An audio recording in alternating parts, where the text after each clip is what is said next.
So this morning, I didn't really wake up happy because last night, next to the bomb shelter, a young girl who lives in the cellar attacked me. And she came nearer and nearer to me, and my dog Shiva here was barking at her, and then she yelled even more that the dog is threatening her.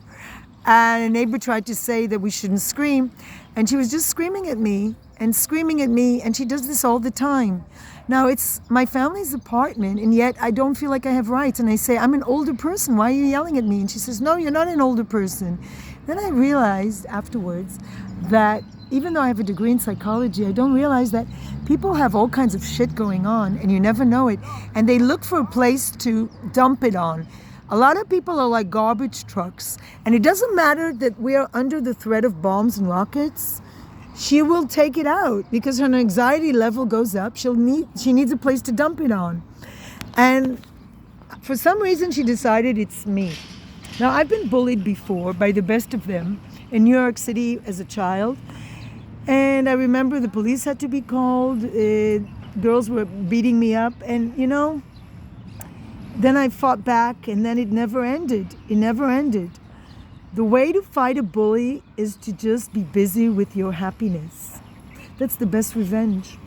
And today I didn't go to work. I was offered to work in a kindergarten, and I just didn't feel like dealing with kids under war situation. It's not that it's a regular job. Then I would have for sure done it.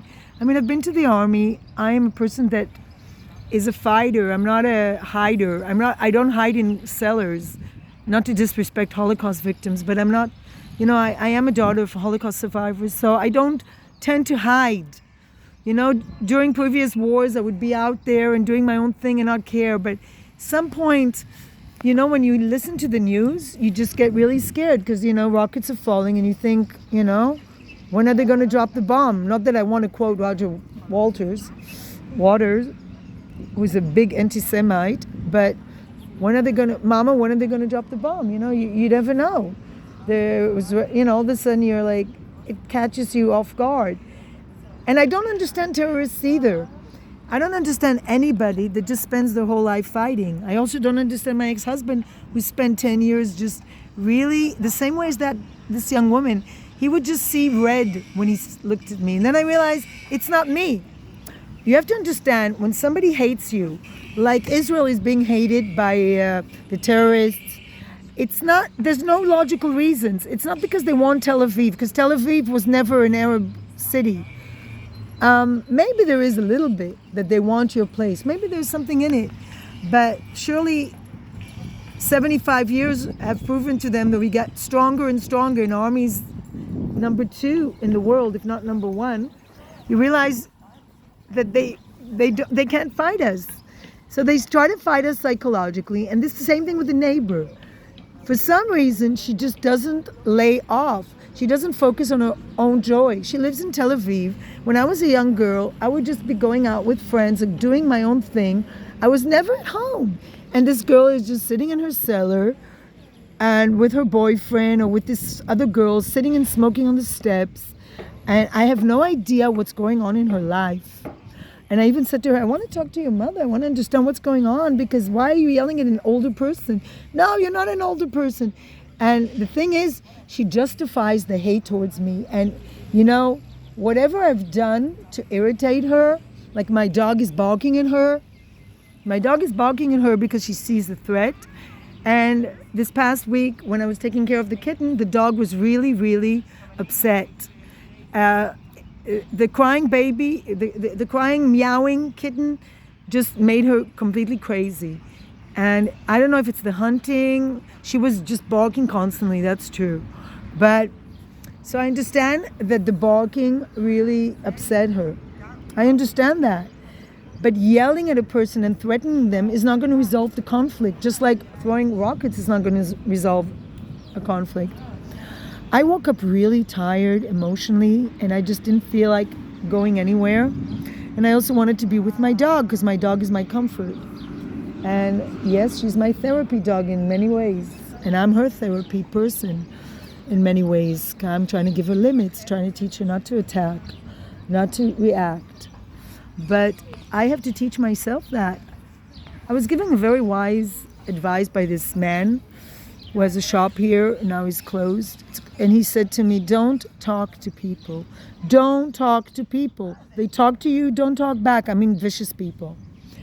Israel is not necessarily full of more vicious people than others, but people here are more like, they allow themselves more than other people do. And I think the diagnosis of insanity, or let's say mental disorders here, I think there are a lot of people here with post-trauma from all kinds of reasons. And they take the liberty to dump it on other people. And I said it, I've maybe done it myself, to be honest. None of us are, we say in Hebrew, אף אחד לא טלית שכולה תכלת. Nobody here is, who, or as Jesus said, let's bring in the Jewish guy, who is without sin. And I'm missing that in Judaism. Because, Judaism is like a very judgmental religion, I have to say. We judge ourselves too much. I judge myself constantly. What did I do to bring it on? Well, I didn't do anything to bring on the rockets. I was born right here, really right here. And this girl came from somewhere in a small town girl. And in Israel, a small town is really small town, like the province of the province. And I've lived in the U.S., in the biggest cities and the centers of cultures in the world. And I've gotten a great education. I have a master's from a great American university. I mean, I'm the Gilmore girl. Didn't go to Yale, but I went to a university next to Harvard. And there's this little girl, young woman, who goes around with short pants the whole day. And she is living in a cellar in Tel Aviv. And this is the most she'll ever achieve in her life. Living in Tel Aviv in a cellar. Because I don't think the way she behaves, she'll ever achieve anything more. What did I achieve? I'm not wealthy. I don't even have a car. But I have some sort of feeling that I'm really lucky. And it's not over yet. My life is not over. I can go wherever I can go. I have the possibility to get out of here maybe one day and go live next to one of my international children. My kids are really international and I'm happy. I'm really happy because I had a guilty feeling all my life. Why didn't I marry a Jew? Why didn't I marry Israeli? Why didn't I do the Jewish thing? And you have this Jewish matchmaker show. Well, the hell with that. I was already 31, and then you really have to think about, there's the time, the biological clock was ticking, and I had to make a decision. And this guy wanted to have family with me, and he offered me to live abroad and everything, and to leave my very difficult job with very difficult children, teaching them English. And I said, what the hell, I'll do it. Nobody wanted to marry me here, but I didn't choose the right guy also here. If I had chosen a nice guy is all I had to choose. And I chose a not nice guy from abroad, which was not a wise decision at all. So what I wanted to say is, it's about people, don't take things personally. If somebody's nasty to you, it's because they're nasty. They're nasty people who make nasty decisions. And it's not for me to judge her, the universe. I was thinking to call the police because she's bothering me, but then I thought, she has some mental issues and I shouldn't have ever answered her. And she told the woman that was screaming at me the other day where I live, I mean, obviously the dog barking disturbs her, but I understand it. But now the dog doesn't bark that much. It completely stopped once the little kitten was rehomed. So now there's a dog walker. For those that, people are working today. Most of them are just working.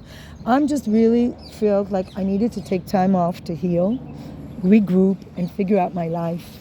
Because, I don't know, I just feel like I made a mistake even talking back to this girl. She's obviously disturbed. Because why would a person yell at another person? And why would they write them threatening notes? I didn't even want to read the note, because I know it would upset me. Because I had a next door neighbor write me a crazy note too, that everybody's disturbed by me. And it's not, the point is, there are a lot of people who will make a lot of noise. There's a girl who does a party, a rooftop party, and my windows shake, but I don't go and scream at her. I really am disturbed by it. I understand about noise, but the thing is that this girl has a problem if she's screaming at me. And I have to realize that. Normal people don't scream. They do not scream. They do not scream. If you get screamed at, the person has the problem, not you. If somebody's acting in violence towards you, that person has the problem, not you. There's no reason to scream at people. I also am sometimes screaming, but I feel it. I say, uh-oh, that's not good what I did. I know that it's not good. But self-awareness is something that is not evenly divided. And it's something that demands a lot of work. Some people have it, they're born with a lot of self-awareness, and other people have to work on it. So that's what I wanted to say. And I'm really happy I got out here. I really feel happy here, the trees, and it's just a happy place for me. And I think in a way I'm hiding away from the neighbor, not the Rockets. She's not a neighbor, because it's not like the Mr. Rogers neighborhood kind of neighbor. It's kind of like the evil spirit kind of, I don't know, she's like possessed by an evil spirit if she has to constantly scream and threaten me. Because life is so short, and why would she spend it writing me crazy notes? Why? Because I'm not engaged in a relationship with her. It's not like we had a relationship. She's just a crazy person who lives in a cellar. Sorry if you live in a cellar. Sorry if you're crazy. There's crazy and there's crazy. There's crazy and there's possessed crazy. Where people are just like, they latch onto you like a rabid dog and they just don't let go. And I think the only way to deal with this is just to ignore her. And next time she does it, I'll call the police on her. Because she just doesn't accept limits. And anytime somebody oversteps your borders, you should just really do something to protect yourself. Mostly ignore them, move away from that situation, and definitely not engage. Do not engage, disengage. As for the Rockets, I don't know, as they say, give me this prayer, St. Francis prayer. Give me the power to change the things I can. Give me the wisdom to accept what I cannot change, and the patience or the wisdom to know the difference. Wait, how does it go? Give me the power to change the things I can. Give me the patience to accept the things I cannot change, and the wisdom to know the difference. And when somebody's yelling at you, can't do anything about it. Yelling back is the worst thing you can do, because that's what they want. They want you to react. They need the drama. And I really don't need the drama in my life. So today I didn't work. I didn't feel safe going to work. I wanted to be near my dog. Don't have to explain it. I think it's the last time I'll ever do it. Even if there's like a war, I really need to go to work. I also need the money. And I shouldn't never let other people screw up your life in any way. Peace, light, love.